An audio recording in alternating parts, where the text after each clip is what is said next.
Comment lancer ma journée selon Ayurveda? Surtout, j'essaie de créer un moment pour moi, un petit temps-espace pour connecter avec qui je suis, avec l'environnement, avec le moment présent. Je suis très spontané et changeant de nature. En Ayurveda, ça vient avec ce qu'on appelle Prakriti Vata, ça veut dire comme le vent. Donc ma nature, c'est comme le vent, je suis très mobile, changeant, dynamique. Et souvent, si je me réveille et je commence ma journée un peu,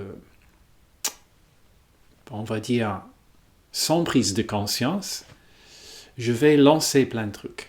Je vais surtout aller vers ce qui est, pour moi en ce moment, la plus attirant. Et ça dépend des jours. Probablement comme vous, je suis en possession d'un téléphone portable, un ordinateur. Je suis quelqu'un créatif et je communique beaucoup, je pense beaucoup. Ça, c'est aussi quelque chose qui va avec ma nature Vata. Typiquement, la nature Vata est moins dans la routine de nature. Il est plutôt flou et un peu chaotique. Donc, c'est possible que je me lève et un peu dans l'automatisme de ma nature, je vais m'orienter vers surtout de l'action et des actions pas forcément saines. J'espère non plus pas malsaines, mais prendre son téléphone et avoir le plaisir ou le récompense d'une nouveauté, ce que tout le monde comprend très bien, c'est une habitude qui s'installe facilement. Ou d'autres fois, c'est aller directement à l'ordinateur, regarder les emails et être dans cette énergie. Et ça, c'est quelque chose qui se passe quand même des fois. Par contre, surtout inspiré par ce que j'ai appris en Ayurveda, je commence ma journée avec quelques rituels, quelques routines matinales. Il y a des rituels d'hygiène de vie qu'on fait davantage dans la salle de bain. Ça, on explique à un autre moment. Mais une fois que j'ai fait un minimum d'ablution, brosser mes dents, etc., je vais dans le salon, je m'installe sur le canapé et je fais une pratique de respiration consciente. Toute respiration est consciente, mais dans ce sens-là, je vais dire que je m'installe dans une technique et j'essaie d'être présent pour ça. Donc, la technique que je pratique depuis plusieurs années maintenant, ça s'appelle la méthode Wim Hof. Ça vient d'un Hollandais qui s'appelle Wim Hof, ou autrement nommé The Iceman, l'homme de glace. Lui a élaboré une approche d'entretien de santé, de culture, de vitalité, et il est très répandu en ce moment.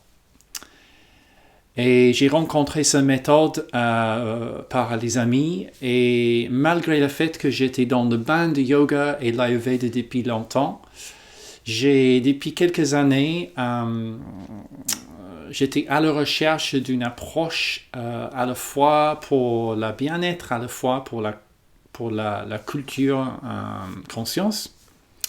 Ça veut dire la méditation, si vous voulez. Et en fait, cette méthode, apparemment, ça a beaucoup convenu, ma nature. Donc, je pratique sa méthode de respiration. Ça dure à peu près 12 minutes. Je fais ça tous les matins, plus ou moins. Comme ma nature, c'est un peu flou, je m'adapte. Je m'autorise surtout d'être authentique Alors, pour moi, en ce moment, je veux dire être à l'écoute de mon corps, de mon impulsion, de mon désir, de mon énergie, et de voir d'où il veut m'amener.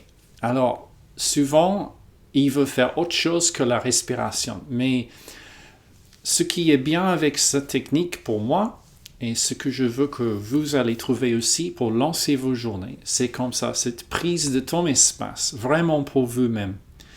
Quelque chose qui, à la fois, vous donne de la plaisir.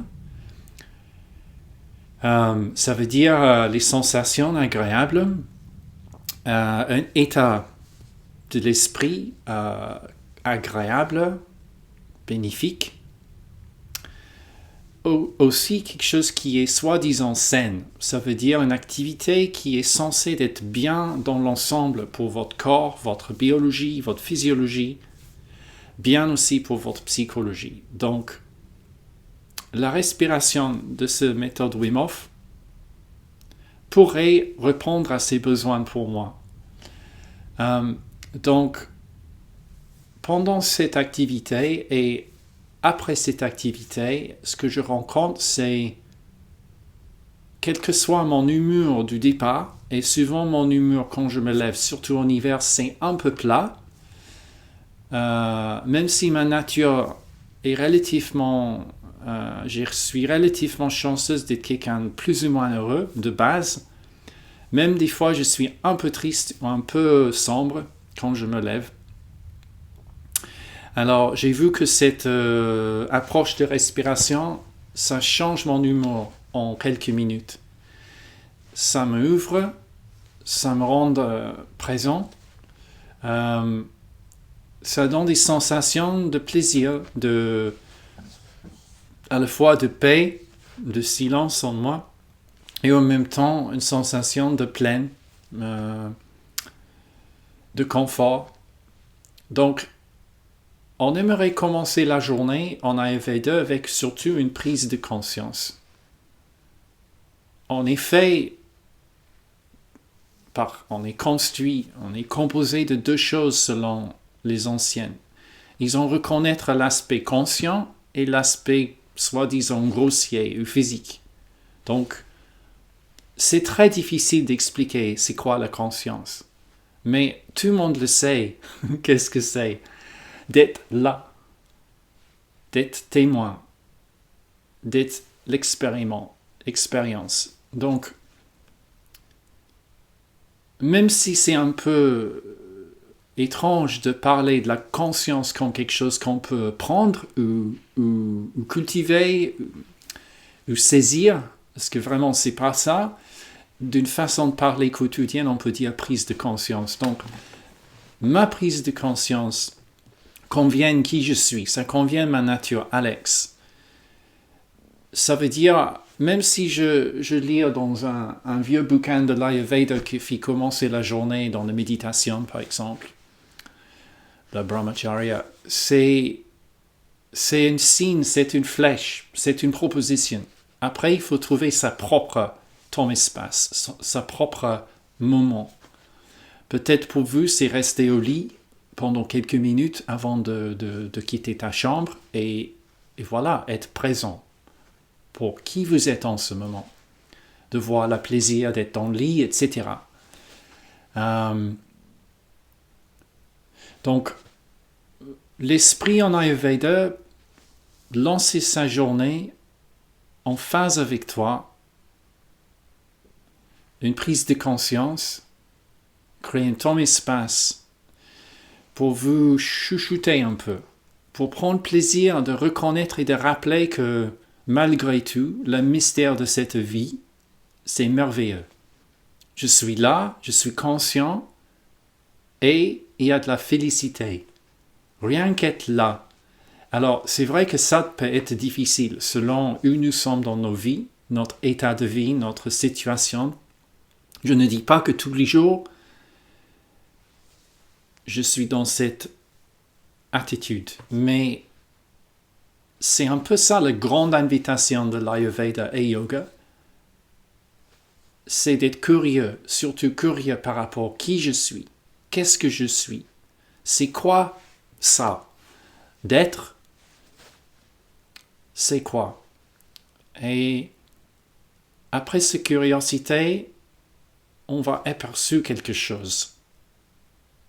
On voit, on sent, on expérimente. Et plus qu'on connaît ça intimement, plus qu'on est libre. On est libre, on comprend qui nous sommes. Donc si votre vie en ce moment a tendance d'être une course à pied, ou quelle que soit une peine, je vous invite de prendre un livre sur l'Ayurveda et de voir cet esprit, cette proposition, cette flèche qui vous oriente vers une autre rencontre avec soi. Donc, je vous souhaite tous des belles et beaux journées dont vous commencez dans l'ananda, la béatitude.